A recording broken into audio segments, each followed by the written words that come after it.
We've apparently are bracing ourselves for the onslaught of executive orders and kerfluffle that's going to come out of that. And I'm wondering, how are you folks who are doing the work at the state level, how are you preparing to protect your districts, to expand opportunities for them as we grapple with all the things that are about to head down the pike?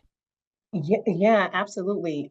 We having an informed constituency, I think, is number one. Mm, Letting folks know what their rights are, letting the community know what is going on at yeah. the federal level, and if it aligns with state laws or if it doesn't. That's going to be the number one thing, is educating the public. There's a immigration town hall tomorrow. We have our Black Caucus meeting today where we'll be Judge Cruz is an appellate judge here. She'll be talking to us about our rights and Wait, is making that sure. any relation to you, Judge Cruz? Quanta? No, she's CRUZ. Oh, Yes. wow. Okay, very Mhm. cool. And I'm so excited for her. She's going up for a Supreme Court appointment. Amazing Afro Latina woman who's going to come to the Black Caucus today and talk to us about our rights. And I'm starting with on the first front, informing residents. Right, we all need to know what law enforcement, what the federal government, what soon to be President Trump again, what he can and can't do, Right. because we have different levels of government for a reason. We have the three branches at the federal level. Most states have the three. We have the three branches at the state level, and Mhm. everyone has a job to do and a role to play. And we want to make sure we conserve that. That's our protection right now. Is those the separation of government in the way that it's aligned. And then we're also fighting these really interesting bills. We have a bill here in Arizona that one of the reps introduced last week. And it basically would force our governor to comply with all federal executive orders and laws. And so I'll be really combating that. And Yeah. so I would like other folks around the country to stay on top of that and see if your legislators are introducing anything else harmful that way. Because if that's Mm. state law that the governor and the state legislature shall must comply, Yeah. that kind of like ties our hand, right? And so my main order of business this session, on top of looking for supporting my district through legislation, but definitely combating and fighting bills like that at all costs. Mm. You know, when we think about doing the work of representing the people at the state level, sometimes I forget, oh, right, there are nefarious people at the state level too. Like, it's not like Yes. people, everybody at the state is on the same page. Mhm. And I'm seeing breaking news. It appears as though the Supreme Court is upholding the TikTok ban. Huh. Am I reading that right? See, that's what happens when I start. Yeah. Okay. I'm seeing the team says yes. So, we're in it, Representative Cruz. We are, we are here. We are in it. And you have an extraordinarily diverse district. You're in a very diverse state. And I'm wondering how you, as you're thinking about what's happening on the immigration front and the fact that we've got a good, 2 days before, wait, what today, Friday? So it's technically 3 days before we see what some of the initial outlays will be. Can you give us a sense as to how local community groups may be preparing? I know that a lot of faith-based institutions, for example, have decided they're going to actually make their sanctuaries, right? And we've Mhm. seen how a number of community-based organizations are doing the work of building up networks, which to me kind of feel analogous to like Underground Railroad type moves. Not that they're calling it that at all, but that's sort of the frame of reference that I'm bringing to this. On the ground, what are you seeing in terms of community organizers and community members as they are thinking about how to be more mindful in this next era? Oh yeah, and the thing about Arizona is we had a bill, a law back in the day, SB 1070, that allowed for it was like stop and frisk on steroids. They could ask anybody their immigration status. They could just, if you couldn't prove it at that moment, they could arrest you on site. And so we have those networks here. I'm thankful that we didn't get so comfortable that we can't just reenact them, right?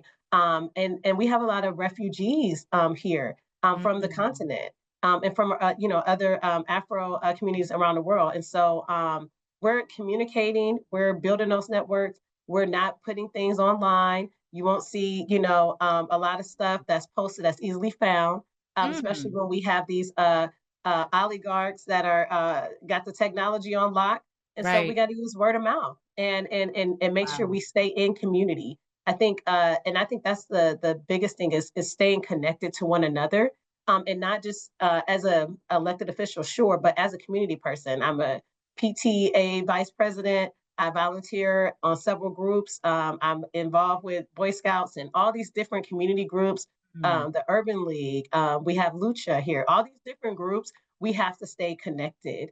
And so making sure that the community is the community and that we are maintaining these underground networks that we have, and making sure that people have a safe place to go. So people in Right. Arizona, if you find a safe place, if you find a person and you see someone in need, we have networks to make sure that people get the help they need. So I want to go back to the say less concept that you just referenced because I've been watching or rewatching one of my favorite miniseries, The Book of Negroes. I love that series so much. And I It's so like that good. space. It's like for those of you who aren't familiar with it, if you know Roots, which is a story that follows Kunta Kinte, this young African boy who is captured and then enslaved, and then follows his family for generations. One of follows the descendants of his bloodline. Book of Negroes does the same thing, but from an enslaved black girl's perspective. And she's just a beautiful little girl who I can't remember the name of the actor who plays her, but just phenomenal. And all of the portrayals is absolutely amazing. And actually, Mina, can you look up I feel like I want to say Anjanou Ellis when she got older. I can't remember though. If you could please look up for me who that actor is. One of the things that was very prominent in her ability and in the ability of the enslaved Africans. And you see this throughout a lot of film that talks about the way enslaved Africans who are preparing to leave, preparing to flee, preparing to resist. And in the Book of Negroes, it's this concept called the fishnets. And the fishnets are the communication pathways that enslaved Africans had that the masters, the owners were not aware of, the enslavers, Mhm. sorry, the enslavers were not aware of. And the fishnets were basically how, listen, I just saw your daughter who was sold from the master 3 days ago. She got purchased by such and such a person.